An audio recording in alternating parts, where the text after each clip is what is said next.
Okay, so last video में हम लोगों ने स्टडी किया था कि हम किस तरह से हेडिंग्स को दे सकते हैं। हमने 6 हेडिंग्स पढ़ी थी और होती भी इतनी है।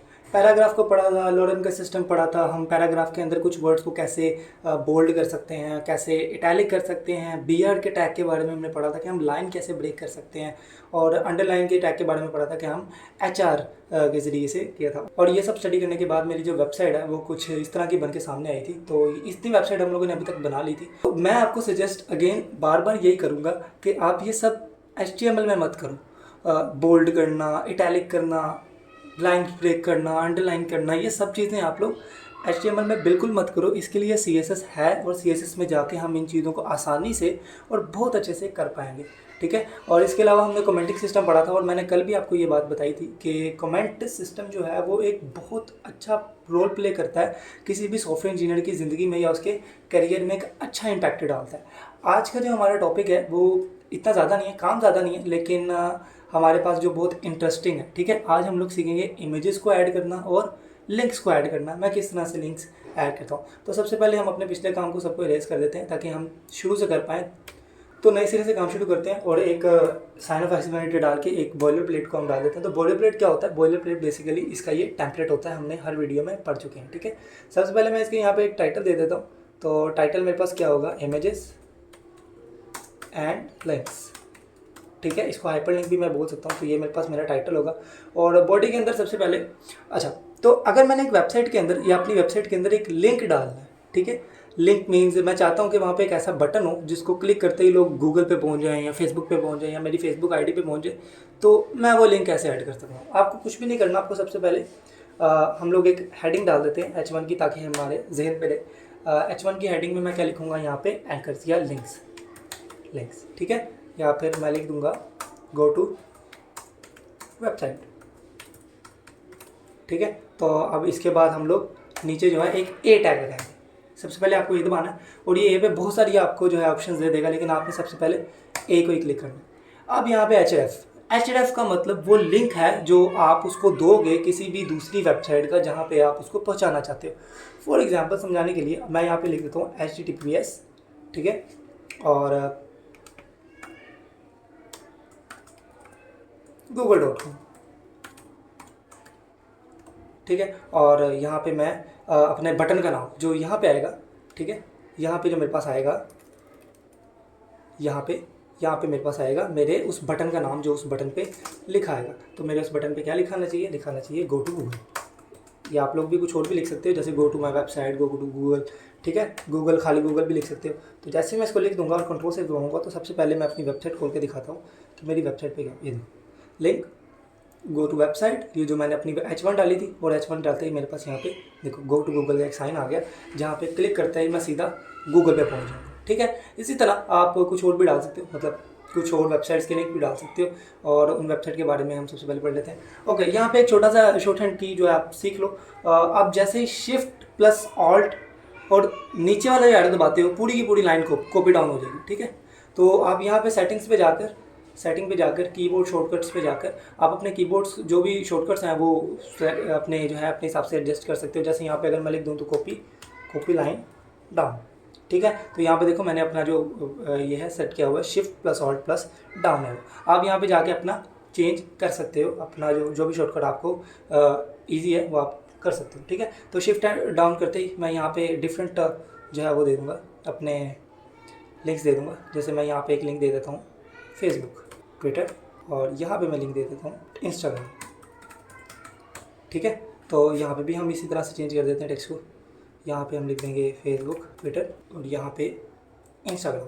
तो जैसे ही मैं इसको सेव करूँगा तो देखो मेरे पास मेरी वेबसाइट के अंदर डिफरेंट लिंक्स आ गए, ठीक है, जो मेरे पास हैं। तो गो टू फेसबुक करूँगा तो मेरे पास जो है मेरी फेसबुक खुल जाएगी। गो टू फेसबुक किया, मेरी फेसबुक खुल गई, ठीक है। जैसे ही मैंने गो टू ट्विटर किया, मेरे पास ट्विटर खुल गया, और जैसे ही मैंने गो टू इंस्टाग्राम किया, इसी तरह से मेरे पास मेरा इंस्टाग्राम खुल गया, ठीक है। तो अब इसको थोड़ा सा प्यारा बनाने के लिए मैं यहाँ पे BR टैग लगा देता हूँ, ठीक है, ताकि विजिबल अच्छा रहे, ठीक है। इनके सब के बाद मैं BR एक टैग लगा दूँगा ताकि लाइन ब्रेक हो और ये सब जो है मेरे पास अच्छे दिखे, ठीक है। तो BR टैग लगाते ही देखो ये ऊपर नीचे, ठीक है। ओके, सो अब एक नई बात, मैं चाहता हूँ, देखो जैसे मैं गूगल को टच करता हूँ तो गूगल मेरा इसी पेज पे खुल जाता है। मैं चाहता हूँ कि मेरा ये पेज बरकरार रहे और गूगल अगले पेज पे खुले, फेसबुक अलग से खुले, ट्विटर अलग से खुले, समझ रहे हो ना, यानी कि न्यू टैब में खुले, यहाँ पे खुले।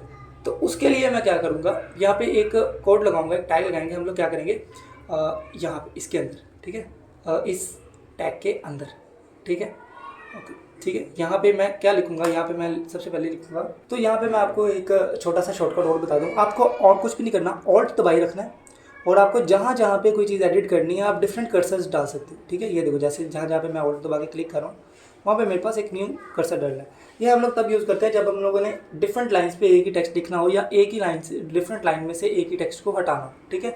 बजाय इसके कि मैं बार बार वहाँ से कट करूँ, मैं एक ही दफ़ा यहाँ पे एक कर्सर लगा कर सकता हूँ। तो आपको लिखना क्या है हर लाइन पे, यहाँ पे लिखना है टारगेट, देखो टारगेट का उसने मुझे ऑप्शन दे दिया, टारगेट इज इक्वल टू यहाँ पे ये वाला पहला वाला, ठीक है। ये एमिट एब्रिविएशन का जादू है यार, ठीक है। यहाँ पे अगर मैं कोई दूसरा यूज़ कर रहा था, ये एमिट मेरे पास ना होता तो मुझे ये पूरा का पूरा लिखना पड़ता, ठीक है, हैश ब्लैक, ठीक है, अंडरस्कोर ब्लैक। तो ये जैसे ही मैं लिख दूंगा, ठीक है, लिखने के बाद मैं कंट्रोल सेव करूँगा तो अब जो है मेरे पास मेरी जो वेबसाइट है ये डिफरेंट टैब्स खुलेगी। जैसे देखो गो टू गूगल, गूगल एक नए टैब पे खुला, ठीक है, समझ रहे हो। गो टू फेसबुक, फेसबुक एक नए टैब पे खुला। गो टू ट्विटर, ट्विटर एक नए टैग पे खुला, ठीक है। तो इसी तरह से आप लोग ये वाला जो है यूज़ करके आप अलग से इसको कर सकते हो, ठीक है। अब बारी आती है इमेजेस की, इमेजेस कैसे डालनी, ठीक है। यहाँ पे मैं दोबारा से एक H1 डालकर हम यहाँ पे कर देते हैं इमेजेस, ठीक है। इमेजेस, इमेज के लिए भी एक टैग यूज़ होता है जिसको बोलते हैं IMG, इमेज, इमेज की शॉर्ट फॉर्म जो हम लोग यूज़ करते हैं इमेज। लिखते ही यहाँ पे मेरे को दो चीज़ें आ गई, सोर्स और ऑल्ट। अब ये सोर्स क्या है और ऑल्ट क्या है। सोर्स तो वो लिंक है जो मेरी इमेज का चाहिए मुझे, इमेज मेरी लिंक यहाँ पे आएगा, इसको मैं समझाता हूँ, पहले समझ लो कि ऑल्ट क्या है। तो फॉर एग्जांपल किसी वजह से मेरी इमेज शो नहीं होती किसी को, तो वहाँ पे एक टेक्स्ट लिखा आना चाहिए, जो टेक्स्ट मेरी पिक्चर को थोड़ा सा डिफाइन करे, या इवन ये लिखा आ जाए कि इमेज कैंट बी लोड, ठीक है। आप लोगों को भी इस तरह का कुछ एक्सपीरियंस हुआ होगा कि कहीं पे इमेज कैंट बी लोड का ऑप्शन आ जाता है, तो वो ऑप्शन यहीं से हम लोग डिसाइड करते हैं। और पे अगर मैं लिख देता हूँ कि इमेज लोडिंग एरर, ठीक है। और फॉर एग्जाम्पल अब मेरे पास देखो मैंने सोर्स नहीं डाला और मेरी इमेज यहाँ पे नहीं शो होगी, तो यहाँ पे क्या लिखा रहेगा, इमेज लोडिंग एरर, ठीक है। सोर्स, किसी भी इमेज को यहाँ पे ऐड करने के दो तरीके होते हैं, किसी भी इमेज को सोर्स देने के दो तरीके होते हैं। नंबर वन तो ये, अगर तो वो आपके कंप्यूटर के अंदर है तो आपको उसको इस फाइल में लेके आना पड़ेगा। उस फाइल में, याद है आपको मैंने एक फाइल बनवाई थी ये वाली फ्रंट एंड बूट कैंप, आपको इस फाइल में उसका रखना पड़ेगा। तो आपको ये तरीका सबसे पहले मैं करके दिखा देता हूँ। तो ये लो मैंने एक इमेज उठाई और मैं यहाँ पे पेस्ट करने वाला हूँ। तो ये मेरे पास मेरी एक इमेज आ गई है, ठीक है, यहाँ पे। तो अब मैं क्या करूँगा, देखो जैसे मैं VS कोड ओपन करूँगा, यहाँ पे मेरे पास मेरी PNG की फॉर्म में मेरी पिक्चर आ गई जो मैंने वहाँ पे रखी, ठीक है, ये वो पिक्चर है। तो अब मैं क्या करूँगा, यहाँ पे इसका सोर्स दूंगा। सोर्स देने का तरीका मेरे पास ये होता है कि मुझे यहाँ पे सिंपली SRC सोर्स के दरमियान में मुझे क्या करना है, एक स्लैश डालना है, ठीक है। जैसे ही स्लैश डालूंगा आप देख सकते हो मुझे उसने यहाँ पे ऑप्शन देनी शुरू कर दी। तो अगर मैं अपनी पिक्चर को एंटर कर देता हूँ, ठीक है, और यहाँ पे सेव कर देता हूँ, तो देखना मेरी वेबसाइट के अंदर मेरी पिक्चर शो हो चुकी है। तो इस पिक्चर का साइज़ भी मैं अपनी वेबसाइट के अंदर एडजस्ट कर सकता हूँ। कैसे एडजस्ट कर सकता हूँ, मैं इस इमेज के टैग के अंदर, देखो ये इसका ओपनिंग है और ये इसका क्लोजिंग, इसके अंदर अंदर मैं अपनी जो है इमेज का साइज़ एडजस्ट करने के लिए क्या करूँगा, अगर मुझे उसकी हाइट डिसाइड करनी है तो मैं यहाँ पर सिंपली एक हाइट का दूंगा और हाइट में मैं उसको पिक्सल की फॉर्म में बताऊँगा कि मुझे कितने चाहिए। फॉर एग्जाम्पल मुझे हाइट चाहिए 500 पिक्सल, ठीक है, और मुझे जो विड्थ है मेरी पिक्चर की चाहिए, वो चाहिए विड्थ जो है वो मुझे चाहिए 500। तो जैसे ही मैं इसको सेव करूँगा आप देख सकते हो कि मेरी वेबसाइट पे मेरी पिक्चर का साइज उस तरह से होगा, ठीक है। विड्थ थोड़ी कम रख दी हमने, हम अगर इसकी विड्थ को जो है 700 कर दें, 800 कर देते हैं, ठीक है। तो 800 करते ही देखना आप उसका जो साइज़ है वो एडजस्ट हो जाएगा, ठीक है। और इसी तरह से मैं हाइट को भी अपने को कम ज़्यादा कर सकता हूँ। हाइट को अगर मैं यहाँ पे 200 कर दूँ, ठीक है, तो मेरी जो हाइट है देखो ये इस तरह से एडजस्ट हो चुकी है। तो फॉर एग्जांपल मेरे पास इमेज मेरे इस कंप्यूटर के अंदर ना हो, मैंने किसी दूसरी वेबसाइट से इमेज उठा के यहाँ पे डालनी हो, तो उसका क्या तरीका होगा। तो इस काम के लिए मेरे पास बहुत सारी वेबसाइट जो है मार्केट में अवेलेबल है।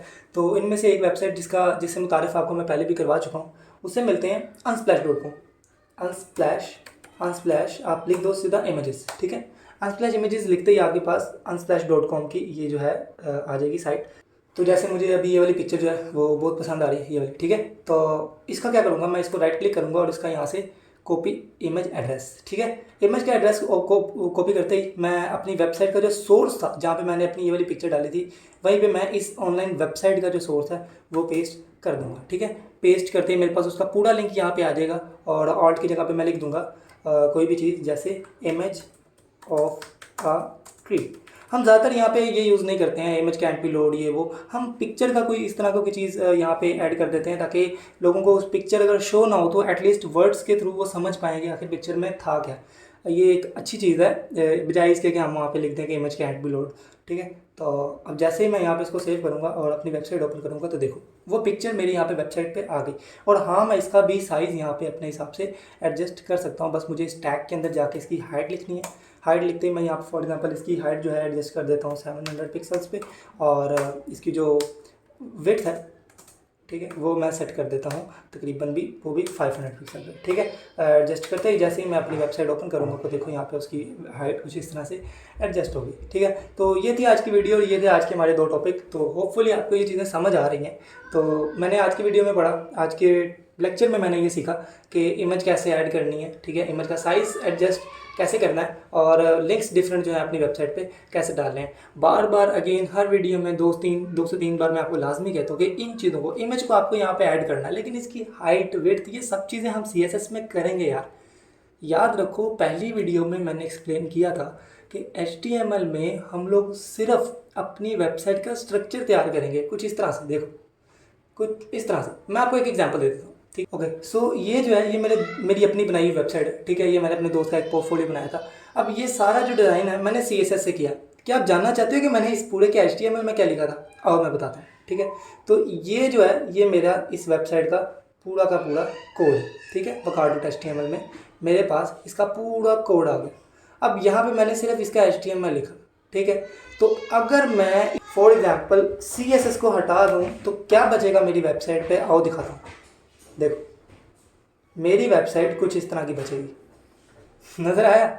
इस तरह की बचेगी मेरी वेबसाइट। और अगर मैं इस तरह की बनाई थी मैंने HTML में, ठीक है, और बाकी सारा काम, ना मैंने इमेज का साइज़ डिसाइड किया, ना मैंने कुछ और, बस सिंपली ये उस वेबसाइट का HTML है। और जैसे ही मैं अपने उसके अंदर में मैंने CSS ऐड किया, ठीक है, तो क्या हुआ? देखो मेरी वेबसाइट चेंज हो गई कुछ इस तरह की।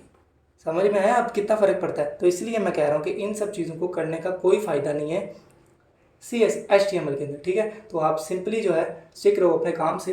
तो ये थी एक छोटी सी वीडियो। तो थैंक यू फॉर वॉचिंग, और इंशाल्लाह आगे जैसे जैसे बढ़ेंगे हम लोग CSS पे भी आएंगे, जावास्क्रिप्ट भी करेंगे, और इस चैनल पे हम बैकएंड को भी सीखेंगे इंशाल्लाह। तो ज़िंदगी रही तो फिर मुलाकात होगी। फ़ी अमान अल्लाह, अल्लाह हाफ़िज़।